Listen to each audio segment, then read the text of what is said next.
Hello my dear student, स्वागत है आप लोगों का आपके अपने चैनल अविनाश मैथ्स क्लासेस में। आज मैं आप लोगों के लिए लेकर आया हूँ linear equation in two variable class 10 का बहुत ही इंटरेस्टिंग टॉपिक, जिसमें मैं आपको बताऊंगा consistent, inconsistent, unique solution, no solution और इनफाइनाइट नंबर ऑफ सॉल्यूशन का किस केस में, किस कंडीशन में मैं इक्वेशन को कंसिस्टेंट समझूंगा, किस कंडीशन में इक्वेशन को आप इनकंसिस्टेंट समझिएगा, कब यूनिक सॉल्यूशन होता है, कब नो सॉल्यूशन होता है और कब इनफाइनाइट नंबर ऑफ सॉल्यूशन होता है। बहुत ही इंटरेस्टिंग टॉपिक है linear equation in two variable chapter का। ध्यान से इसको देखने की ज़रूरत है।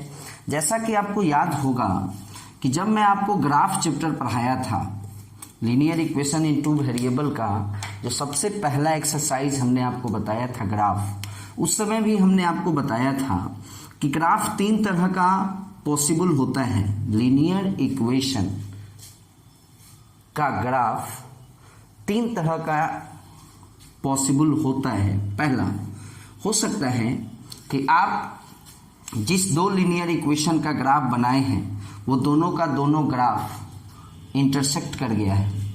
दूसरा केस ये होता है कि आपके पास दो इक्वेशन हैं और दोनों ही इक्वेशन का आपने ग्राफ बनाया और दोनों इक्वेशन का जो ग्राफ आया वो पैरेलल हो गया।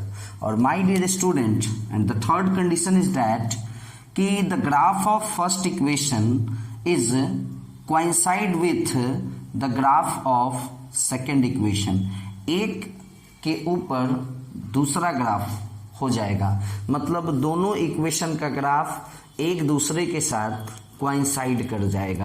तो ये तीन केसेस हमने आपको बताया था कि ग्राफ में होता है। जब भी आप किसी दो लीनियर इक्वेशन का ग्राफ बनाइएगा, तो जैसे मान लीजिए a1x plus b1y plus c1 is equal to 0 और a2x plus b2y plus c2 is equal to 0।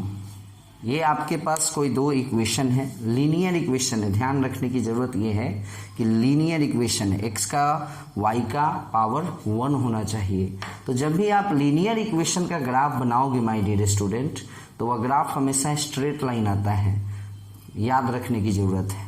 But हमारे पास दो इक्वेशन होता है। सिस्टम ऑफ इक्वेशन का मतलब हुआ एक से ज़्यादा इक्वेशन। तो दो इक्वेशन है हमारे पास, सपोज कीजिए ये और सपोज कीजिए ये, a1x plus b1y plus c1 is equal to 0, a2x plus b2y plus c2 is equal to 0। इसके बारे में भी मैं आपको अभी डिटेल में समझाऊंगा थोड़ी देर बाद, बट आप पहले थोड़ा सा इसको समझिए कि मैंने आपको ग्राफ में पढ़ाया था कि यदि आप दो इक्वेशन का ग्राफ बनाते हैं ना, तो तीन केस पॉसिबल हो सकता है। पहला केस हो सकता है कि दोनों का ग्राफ, दोनों इक्वेशन का ग्राफ एक पॉइंट पे इंटरसेक्ट करे। हो सकता है कि दोनों ही इक्वेशन का ग्राफ पैरेलल आ जाए, और ऐसा भी हो सकता है माय डियर स्टूडेंट कि एक इक्वेशन के ग्राफ पर दूसरे इक्वेशन का ग्राफ कोइंसाइड करे। तो माय डियर स्टूडेंट, हम लोग इसको कंसिस्टेंट बोलेंगे और इसको भी कंसिस्टेंट कहेंगे। बट ये जो हमारा पैरेलल का केस है ये इनकंसिस्टेंट है ना, इनकंसिस्टेंट। तो ये तो हो गया कंसिस्टेंट और इनकंसिस्टेंट का कहानी। अब आइए, यदि कोई दो इक्वेशन का ग्राफ इंटरसेक्ट किया तो हम लोग उसको कहेंगे यूनिक सॉल्यूशन। क्या कहेंगे? Unique solution. यदि कोई दो इक्वेशन का ग्राफ एक दूसरे पर कोइंसाइड किया तो हम लोग इसको कहते हैं इनफाइनाइट नंबर ऑफ सॉल्यूशन। ध्यान दीजिएगा माय डियर स्टूडेंट। और यदि किसी दो इक्वेशन का ग्राफ पैरेलल हुआ तो माय डियर स्टूडेंट उसको हम लोग कहते हैं नो सॉल्यूशन। तो लगभग आप लोग कंसिस्टेंट समझे, इनकंसिस्टेंट समझे, यूनिक सॉल्यूशन समझे, नो सॉल्यूशन समझे, इनफाइनाइट नंबर ऑफ सॉल्यूशन समझे। तो आपने ये समझा कि यूनिक सॉल्यूशन और इनफाइनाइट नंबर ऑफ सॉल्यूशन जो होता है वह कंसिस्टेंट कहलाता है, उसी को कंसिस्टेंट कहते हैं। और नो सॉल्यूशन जो होता है वो आपको इनकंसिस्टेंट होता है। क्लियर है? बट ये जो भी आपने समझा है माय डियर स्टूडेंट, ग्राफ बनाने के बाद ना आपको समझ में आएगा कि अगर ग्राफ कट गया मतलब यूनिक सॉल्यूशन है, ग्राफ पैरेलल हो गया मतलब नो सॉल्यूशन है, और ग्राफ कोइंसाइड कर गया तो समझेंगे इनफाइनाइट नंबर ऑफ सॉल्यूशन है ना। ग्राफ कट गया यूनिक सॉल्यूशन, उसको आप कंसिस्टेंट भी कह सकते हैं। ग्राफ कोइंसाइड कर गया, एक के ऊपर दूसरा ओवरलैप कर गया, तो आप उसको समझेंगे इनफाइनाइट नंबर ऑफ सॉल्यूशन, और इसको भी हम लोग कंसिस्टेंट ही कहेंगे। और माय डियर स्टूडेंट, अगर ग्राफ पैरेलल हो गया तो आप उसको नो सॉल्यूशन कहेंगे और वही इनकंसिस्टेंट होता है। बट माय डियर स्टूडेंट, ये सारी बातें तो हम लोग ग्राफ चैप्टर में ही पढ़े थे ना, ग्राफ वाले एक्सरसाइज में ही पढ़े थे ना। तो आज का जो हमारा वीडियो है, आज का जो हमारा टॉपिक है, वो हम लोग बिना ग्राफ के, विदाउट ग्राफ मैं आपको बताऊंगा कि ये जो दो इक्वेशन हैं ये यूनिक सॉल्यूशन है या इनफाइनाइट नंबर ऑफ सॉल्यूशन है या नो सॉल्यूशन का केस है, बिना ग्राफ बनाए हुए। क्योंकि माय डियर स्टूडेंट, ग्राफ वाला जो एक्सरसाइज था वो हम लोग पढ़ लिए हैं, और आज के इस टॉपिक में, आज के इस एक्सरसाइज में हम लोग विदाउट ग्राफ बनाए पता कैसे करेंगे कि जो इक्वेशन दिया है वो यूनिक सॉल्यूशन है कि इनफाइनाइट नंबर ऑफ सॉल्यूशन है कि नो सॉल्यूशन है। चलिए देखते हैं। कुछ खास नहीं है, बहुत आसान है माय डियर स्टूडेंट। देखेंगे, इसके लिए सबसे पहले हमको दो लीनियर इक्वेशन लिखना होगा। तो जैसा कि आप सभी को पता है कि the standard form of linear equation is in the form of ax plus by plus c is equal to 0। तो माय डियर स्टूडेंट, हमको दो इक्वेशन बनाना है, हमको दो इक्वेशन बनाना है ना, दो इक्वेशन लेना है ना, दो इक्वेशन लेना है। इसलिए ये फर्स्ट इक्वेशन है, इसलिए इसको फर्स्ट माना गया था। x1 नहीं है ना, ये फर्स्ट इक्वेशन है, इसलिए ये a1x हुआ, ये b1y हुआ और ये c1 हुआ। और जैसे ही हम सेकेंड इक्वेशन में आएंगे, a2x होगा, b2y होगा, है ना, b2y होगा और ये c2 होगा इज इक्वल टू 0।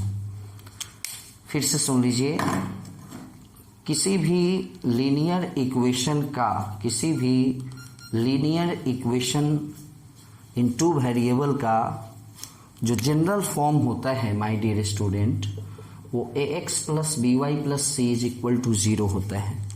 बट इस टॉपिक में हमें हमेशा दो इक्वेशन लेना होगा, तभी ना आप चेक कीजिएगा कि यूनिक सॉल्यूशन है कि नो सॉल्यूशन है कि इनफाइनाइट नंबर ऑफ सॉल्यूशन है। तो दो इक्वेशन लेने के लिए, चूंकि ये फर्स्ट इक्वेशन है, इसलिए हमने लिया है a1x b1y c1, सब 1 1 1 वाला है क्योंकि फर्स्ट इक्वेशन है। और चूंकि ये सेकंड इक्वेशन है इसलिए सब में 2 लगा है, a2 b2 c2, है ना। तो ये दो इक्वेशन सपोज किया हम लोगों ने। अब देखिए केसेस कि यूनिक सॉल्यूशन का क्या केस होता है ना। यूनिक सॉल्यूशन का केस होता है कि यदि किसी दो इक्वेशन में ऐसा देखा गया है कि a1 बाई a2 और b1 बाई b2 का वैल्यू अगर इक्वल नहीं आया हो, a1 बाई a2 और b1 बाई b2 का वैल्यू इक्वल नहीं आया हो, तो माय डियर स्टूडेंट उस दो इक्वेशन का ग्राफ निश्चित ही इंटरसेक्ट करेगा और उसी को हम लोग यूनिक सॉल्यूशन कहेंगे। चलिए my dear student, second point है हमारा नो सॉल्यूशन का, है ना। यूनिक सॉल्यूशन मतलब ग्राफ कटेगा, नो सॉल्यूशन का मतलब कि ग्राफ पैरेलल होगा, है ना। ये पैरेलल का सिंबल दिए हैं, साइन दिए हैं। तो नो सॉल्यूशन का केस है कि यदि a1 by a2 is equal to b1 by b2 आ गया और c1 बाई c2 के इक्वल नहीं होना चाहिए। a1 बाई a2 और b1 बाई b2 इक्वल है C1/C2 से कोई मतलब नहीं है, C1/C2 इक्वल नहीं होना चाहिए, तब हम उसको कहते हैं नो सॉल्यूशन। और समझ जाना है कि वहाँ पे ग्राफ क्या होगा माय डियर स्टूडेंट, पैरेलल होगा। And the third case is that infinite number of solution का case, infinite number of solution. इसमें क्या होता है कि ग्राफ एक के ऊपर दूसरा ग्राफ कोइंसाइड होता है। सपोज करो कि सी कोई ग्राफ था, सॉरी एक मिनट, CD कोई ग्राफ था और उसी के ऊपर AB आ गया है, ओवरलैप किया है, तो इनफाइनाइट नंबर ऑफ सॉल्यूशन को हम लोग का कंडीशन होता है कि A1/A2, B1/B2 और C1/C2 ये तीनों का तीनों इक्वल होगा। घबराने की ज़रूरत नहीं है माय डियर स्टूडेंट, मैं आप लोगों को हर चीज़ अभी समझा दूंगा, बस थोड़ा सा सब्र रखें, हर चीज़ क्लियर हो जाएगा माय डियर स्टूडेंट। बार बार फ़ोन के कारण थोड़ा सा परेशानी हो रही है, बट चलिए अब मैं आपको दो इक्वेशन लिखता हूँ, 2x + 3y = 4 और एक में लिखा 4x + 6y = 7। अभी हमको नहीं पता है कि ये दोनों इक्वेशन जो है, मैं आपको बताया था कि तीन ही केस हो सकता है, या तो इस दोनों इक्वेशन का यूनिक सॉल्यूशन होगा, या नो सॉल्यूशन होगा, या इनफाइनाइट नंबर ऑफ सॉल्यूशन होगा, यही तीन केस होगा। अभी हमको नहीं पता है कि इसका क्या है नहीं है, तो एक तो तरीका हम लोग पढ़े हैं कि इस दोनों का ग्राफ बनाएंगे, अगर ग्राफ कट गया तो यूनिक, कोइंसाइड कर गया इनफाइनाइट नंबर ऑफ सॉल्यूशन, और पैरेलल आ गया तो नो सॉल्यूशन होता है। बट आज के इस ग्राफ में, आज के इस वीडियो में, आज के इस क्लास में हम लोगों को ग्राफ बनाने की ज़रूरत नहीं है माय डियर स्टूडेंट। मैं आपको समझाता हूँ माय डियर स्टूडेंट। चूँकि ये फर्स्ट इक्वेशन है तो ये कहलाएगा A1 और ये कहलाएगा B1, ध्यान दीजिएगा, और ये कहलाएगा C1, ध्यान दीजिएगा। क्लियर है? देखो एक चीज़ और पहले समझो, या तो दोनों ही कांस्टेंट को LHS में रखो और नहीं तो दोनों को ही RHS में रखो। क्लियर है? दोनों को यहाँ RHS में रखे हुए हैं ना, तो C1 हम उसको मान लिए। क्लियर? मान लीजिए आप ज़्यादा से ज़्यादा यही ना कीजिएगा कि 4 इधर आ जाएगा, तो मान लीजिए -4 हो जाएगा, तो = में 0 हो जाएगा।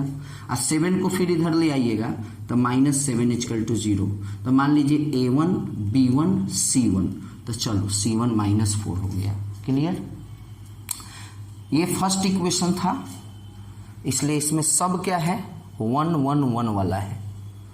और माय डियर स्टूडेंट ये सेकेंड इक्वेशन है, इसलिए इसमें सब क्या होगा, A2, B2, C2। क्लियर? अब देखिए, देखते हैं, पहले हम लोग A1/A2 का वैल्यू निकालते हैं एक बार,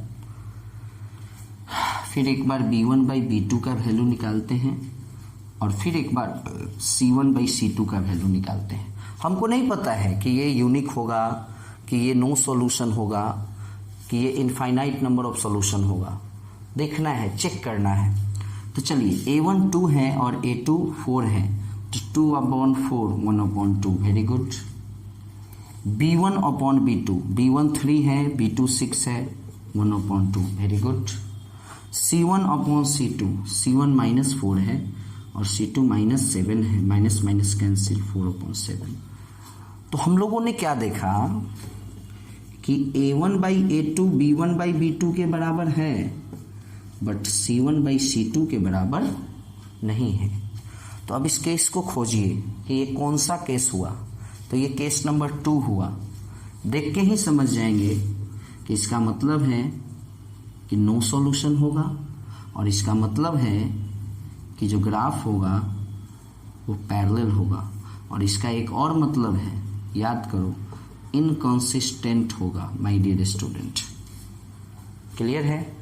तो अब आप लोग आराम से किसी भी इक्वेशन को देखने के बाद और ये A1/A2 B1/B2 C1/C2 के रेशियो को देखने के बाद पता कर सकते हैं या किसी को बता सकते हैं कि इक्वेशन जो है यूनिक है कि नो सॉल्यूशन है कि इनफाइनाइट नंबर ऑफ सॉल्यूशन है, जैसा अभी हमने आपको बताया है ना।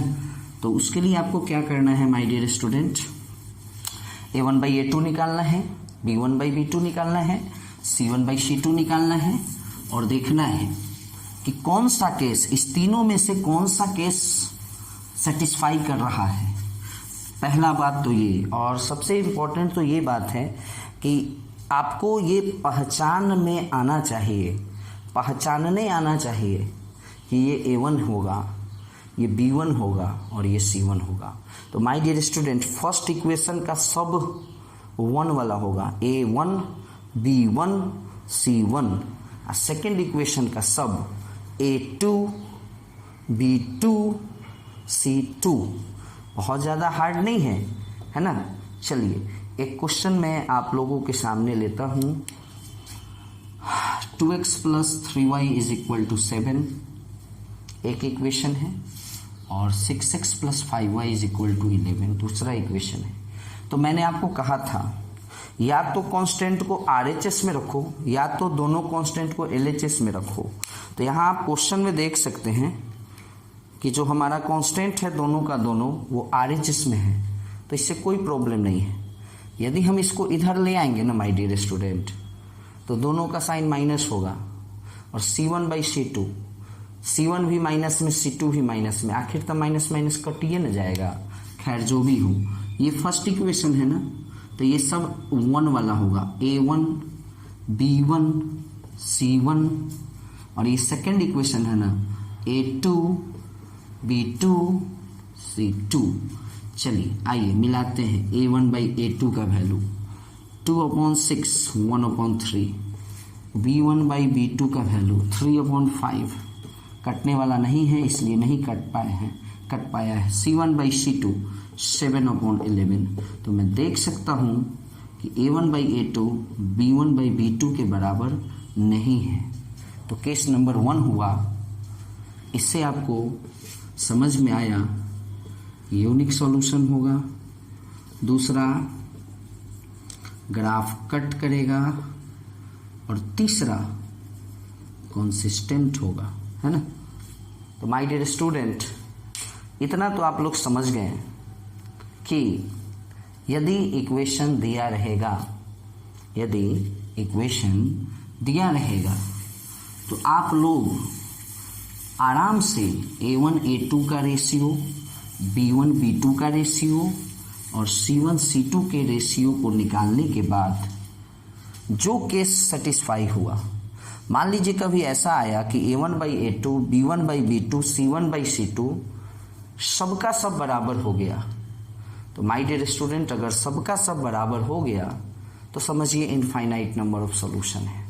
तो आप लोग इक्वेशन को देखने के बाद आराम से बता सकते हैं कि ये यूनिक होगा कि नो सॉल्यूशन होगा कि इनफाइनाइट नंबर ऑफ सॉल्यूशन होगा। बस आपको ये याद रखना होगा। चलिए अब मैं आपको बताने जा रहा हूँ कि आपको ऑलरेडी दिया हुआ है माय डियर स्टूडेंट, आपको ये चेक करने की ज़रूरत नहीं है कि ये यूनिक है कि नो सॉल्यूशन है कि इनफाइनाइट है। आपको क्वेश्चन में दिया रहेगा कि इनफाइनाइट है, नो सॉल्यूशन है, यूनिक सॉल्यूशन है। इससे पहले अभी तक क्या हुआ था, आपको चेक करना था। चेक करके बताइए कि यूनिक है कि नो सॉल्यूशन है कि इनफाइनाइट नंबर ऑफ सॉल्यूशन है। लेकिन अब क्वेश्चन में क्या है, आपको चेक करने की ज़रूरत नहीं है, आपको ऑलरेडी दिया हुआ है कि इनफाइनाइट नंबर ऑफ सॉल्यूशन है। थोड़ा देखेंगे। 4x + 5y = 13, सॉरी 13 नहीं 3 है ना भैया। क्वेश्चन को तो देखना होगा ना, क्वेश्चन यदि प्रैक्टिस कराना है आप लोगों को तो उसके लिए तो क्वेश्चन देखकर ही नोट करना होगा ना। चलिए यहाँ पे थोड़ा सा आप देख पा रहे होंगे एक अननोन वैल्यू है के, वही आपसे पूछा जा रहा है कि आखिर यहाँ के जगह पर क्या होगा, के जगह पर क्या होगा, कौन सा वैल्यू होगा ताकि ये दोनों इक्वेशन इनफाइनाइट हो जाए। तो सुनिएगा, पहले तो आप लोग ये बताइए, ये A1 है, ये B1 है, ये C1 है, सबको पता है फर्स्ट इक्वेशन है ना, तो सब 1 वाला होगा, A1 B1 C1, और ये सेकेंड इक्वेशन है तो इसमें होगा 2 वाला, A2 B2 C2। चलिए, इनफाइनाइट नंबर ऑफ सॉल्यूशन का जो केस होता है माय डियर स्टूडेंट, वो आपको याद रखना है। तो केस होता है कि A1/A2 बराबर B1/B2 बराबर C1/C2 होना चाहिए। तीनों बराबर, याद करो हम आपको पढ़ाए हुए हैं कि अगर तीनों चीज़ बराबर है तो यहाँ से 3 चीज़ होता है। हो सकता है कि A1/A2 B1/B2 के बराबर, क्या क्या लिख सकते हैं ये अभी हम आपको बताने जा रहे हैं। तीनों बराबर है ना, और फिर C1/C2 is equal to A1/A2। अब अगर देखा जाए माय डियर स्टूडेंट, तो A1 क्या है 4, वेरी गुड, और A2 क्या है K is equal to, B1 क्या है B1 5, और B2 क्या है 15। तो जैसा कि आप देख पा रहे होंगे, इसी को अगर हम सॉल्व करें तो K में 1 से मल्टीप्लाई करेंगे, K 4 3 जा 12, K का वैल्यू आ गया। अब आइए इसको भी थोड़ा सा करके देखते हैं। B1/B2 5/15, C1/C2 3/9। सही में ये तो ऑलरेडी बराबर है, आप देख सकते हैं 1/3 1/3। अब एक बार C1/C2, C1 3, C2 9, A1 4, A2 K, और ये बराबर। यहाँ भी अगर आप देखिए तो K में 1 से मल्टीप्लाई K, और 4 3 जा 12, K बराबर 12, K बराबर 12। तो माय डियर स्टूडेंट, आपने देखा कि K का वैल्यू निकालना था, तो एक केस से भी आप K का वैल्यू निकाल सकते हैं। मतलब 3 केस होता है, इनफाइनाइट नंबर ऑफ सॉल्यूशन में 3 केस हो सकता है। जब तीनों बराबर होगा, इनफाइनाइट में तीनों बराबर होता है, तो लिखने के लिए हम इतना बराबर इतना भी लिख सकते हैं, इतना बराबर इतना भी लिख सकते हैं, और इतना बराबर इतना भी लिख सकते हैं, जैसा कि हमने लिखा भी है। तो हमको उस केस को लेना है, हम उस केस को लेंगे जिसमें K इन्वॉल्व हो। जैसे अगर हम मान लीजिए इस केस को लेंगे तो इसमें तो K कहीं से आएगा ही नहीं, चूँकि K कहाँ है A2 में है, तो हम तो उसी केस को लेंगे ना। या तो इसको ले लेंगे क्योंकि इसमें A2 है, या इसको भी ले सकते हैं क्योंकि इसमें भी A2 है। तो जो निकालना है, हमको K निकालना है, और K है A2 के जगह पर, तो वैसा ही केस लेंगे ना जिसमें A2 रहेगा, तब ना निकल पाएगा। चलिए, नहीं समझ में आया होगा तो 2 मिनट रुक जाने की ज़रूरत है। एक और क्वेश्चन अभी हम आप लोगों को बताने जा रहे हैं। मैंने आपको क्या बोला कि अभी तक आपको चेक करना होता था, पता करना होता था कि यूनिक है, कि नो सॉल्यूशन है, कि इनफाइनाइट नंबर ऑफ सॉल्यूशन है। लेकिन अब आपको चेक करने की ज़रूरत नहीं है, क्वेश्चन में ही दिया रहेगा कि यूनिक है, कि इनफाइनाइट है, कि नो सॉल्यूशन है। आपको बस K का वैल्यू निकालना होगा, और ज़रूरी नहीं है कि K ही हो, कुछ भी हो सकता है। मान लीजिए अननोन वैल्यू K है, हो सकता है A हो जाए, है ना। चलिए यहाँ पे देखते हैं हम लोग, चूँकि ये फर्स्ट इक्वेशन है, ये होगा A1, ये होगा B1 और ये होगा C1, और चूँकि ये सेकंड इक्वेशन है x के बगल वाले को a2 b2 c2, और इसमें भी क्वेश्चन दिया है कि इनफाइनाइट नंबर ऑफ सॉल्यूशन है। तो इनफाइनाइट नंबर ऑफ सॉल्यूशन में पहला case a1/a2 is equal to b1/b2 का होता है। वैसे तो तीनों ही बराबर होता है, लेकिन कोई दो को लेकर के क्वेश्चन को सॉल्व करेंगे पहले। तो a1 2 और a2 k+2, b1 -3, बउआ माइनस को इग्नोर नहीं करके चल रहा है, और b2 में भी माइनस है, देख सकते हैं आप, माइनस माइनस कैंसिल हो जाएगा, क्रॉस मल्टीप्लिकेशन 2 2 जा 4k और 2 1 जा 2 बराबर 3k और 3 2 जा 6। अब देखने वाली बात यह है कि अगर ये 3k इधर आएगा तो 4k और -3k k और 2 उधर जाएगा तो 6 - 2 4, k इज इक्वल टू 4 आ गया आंसर। लेकिन माय डियर स्टूडेंट, केस 1 को सॉल्व करके ही k का वैल्यू आ गया, बट आपको और भी केस को सॉल्व कराना होगा। Case number 2, b1/b2 equal to c1/c2, -3 अब b2 के जगह पर माइनस और 2k + 1, c1 7, c2 3 × 2k - 1। जब हम इसको सॉल्व कराएंगे तो माइनस से माइनस पहले कटेगा, और इसको देखिए कैसे सॉल्व होगा। 3/2k + 1 बराबर 7/3 2 जा 6k -3 1 जा 3। अब क्रॉस मल्टीप्लिकेशन, तो 6 3 जा 18k और फिर 3 में -3 से मल्टीप्लाई -9, और 7 2 जा 14k और 7 1 जा 7। जब इसको हम सॉल्व कराएंगे माय डियर स्टूडेंट, तो ये 18 गो के है, 14 गो के है, इधर आएगा तो माइनस होगा, तो 18 गो के में से 14 गो के गया 4 गो के।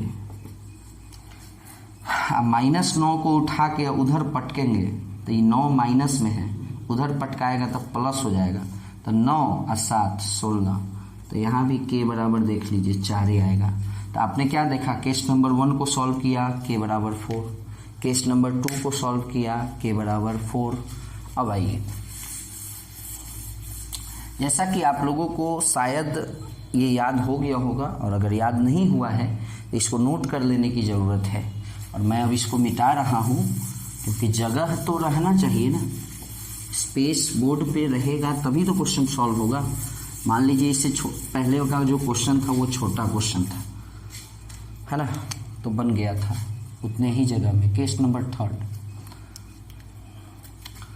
a1/a2 is equal to c1/c2, 2/k + 2, c1 7 और c2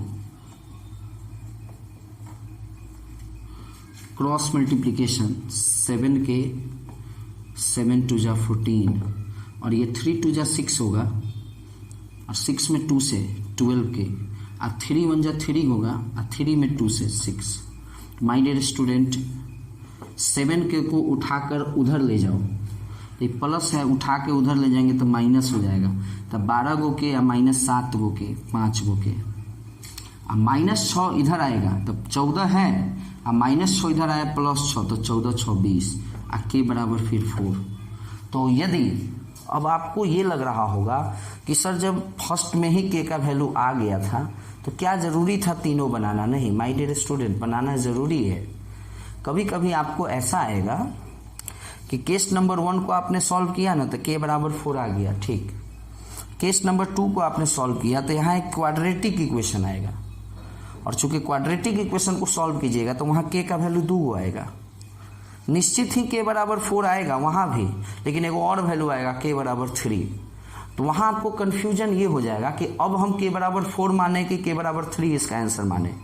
तो इसलिए तीनों केस को बनाना होता है, और तीनों में जो आंसर कॉमन आ जाए, जैसे k बराबर 4 यहाँ आया, यहाँ भी k बराबर 4 है, लेकिन इसमें k का 2 वैल्यू है, क्योंकि मान लीजिए सॉल्व करने पर क्वाड्रेटिक इक्वेशन आ गया है, k बराबर 4 और k बराबर 3।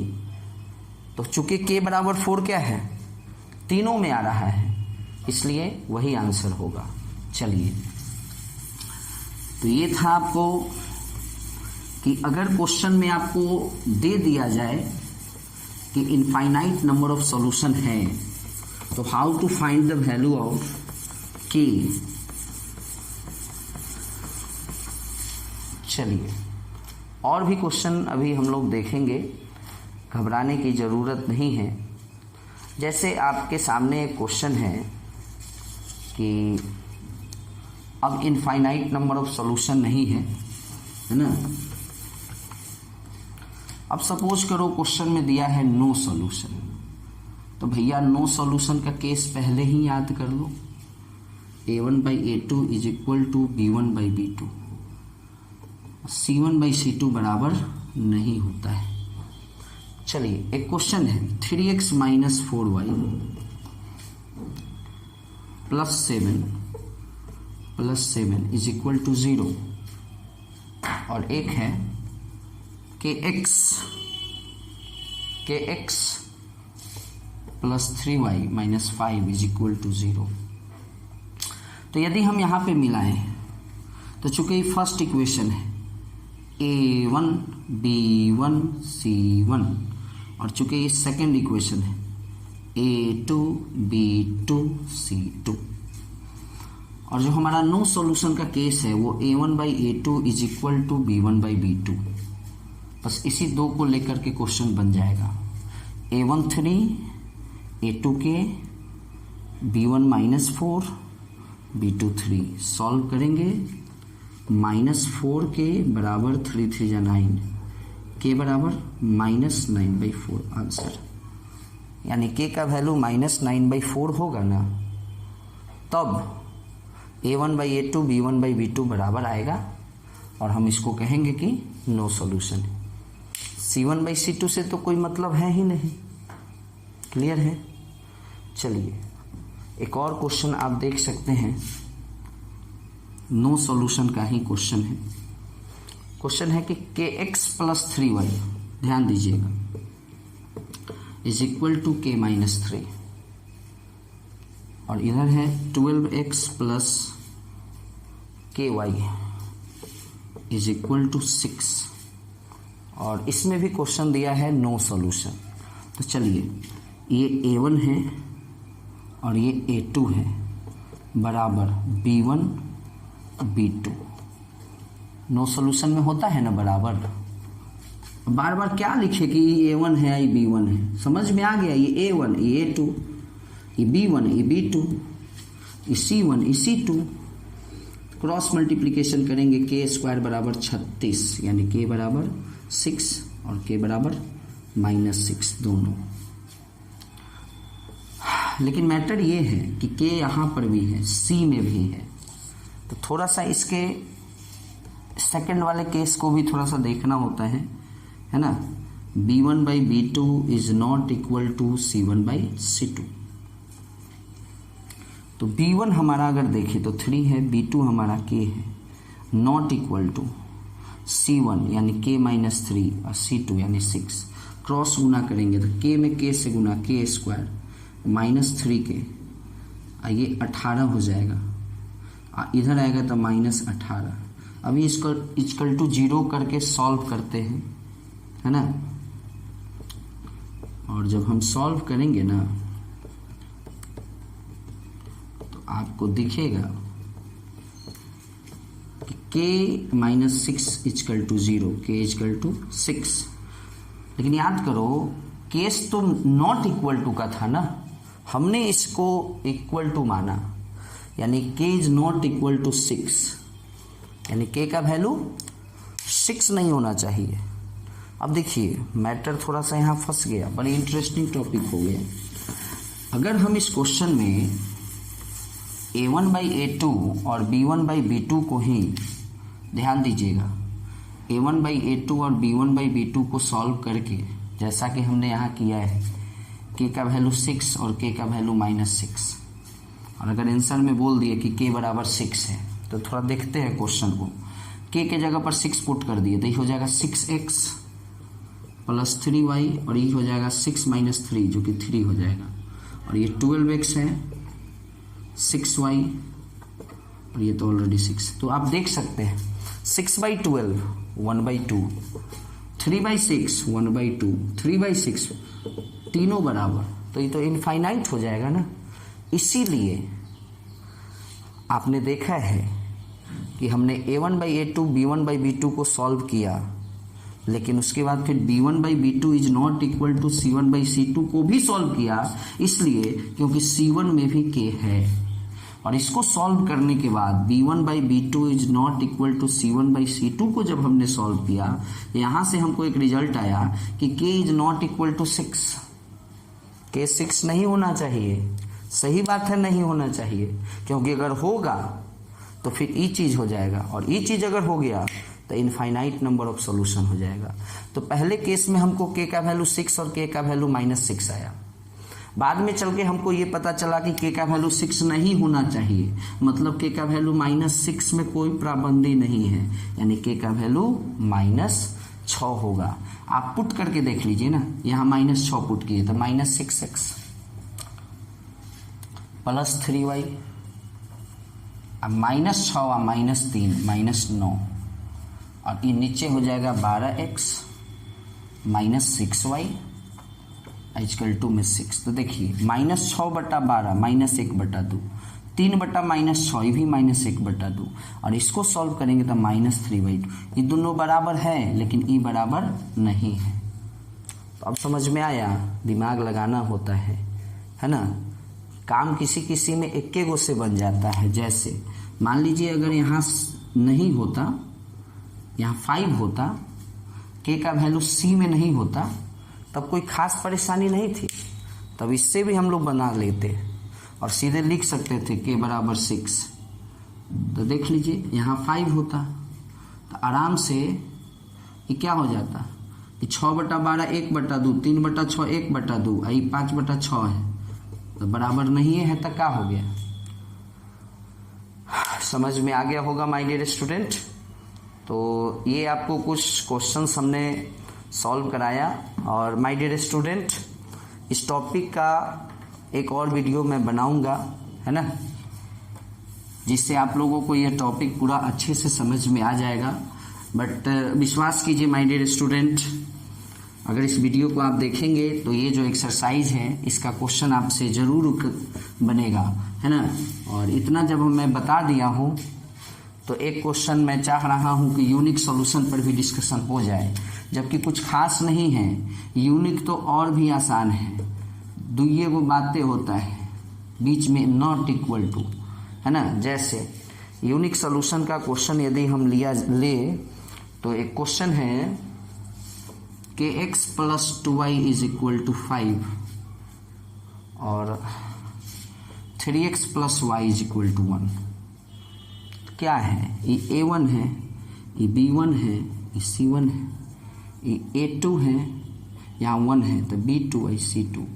बस a1/a2 not equal to b1/b2, k × 1 k not equal to 6। मतलब क्या हुआ इसका पता है कि k 6 नहीं होगा, क्योंकि अगर 6 हुआ ना तो देख लो 6x + 2y = 5, 3x, ये तो 1y है तो y = 1, क्योंकि अगर 6 हुआ तो 6/3 2/1 बराबर बराबर आ जाएगा।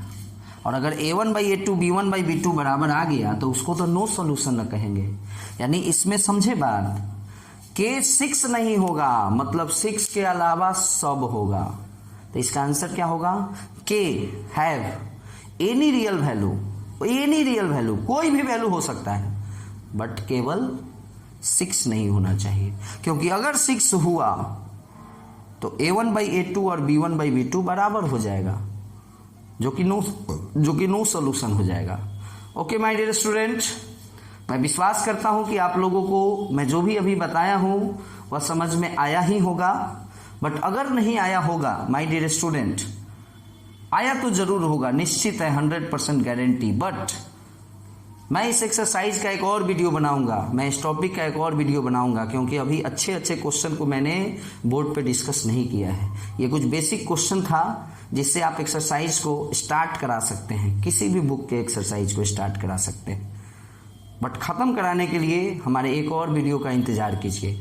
मैं एक और वीडियो डालूंगा, जिस वीडियो को देखने के बाद आप इस एक्सरसाइज को कंप्लीट कर लीजिएगा, क्योंकि मैं इससे जो ऊपर का क्वेश्चन होता है, अब मैं आपको, अभी तक मैंने आपको क्या बताया, एक केवल के का वैल्यू निकालना सिखाया। अब ऐसा क्वेश्चन भी डिस्कस करेंगे जिसमें एक ही क्वेश्चन में दो वेरिएबल, दो अननोन वैल्यू होगा, जैसे ए और बी दोनों निकालना होगा। तो वो अच्छा क्वेश्चन है, एग्जाम में अधिकांशतः क्वेश्चन पूछता है वही उसी टाइप का। तो चलिए उसको भी हम लोग देखेंगे। तब तक के लिए बाय, और हमारे एक ही वीडियो को एंजॉय कीजिए। कल तक हमारा सेकेंड वीडियो ज़रूर आ जाएगा। Okay bye.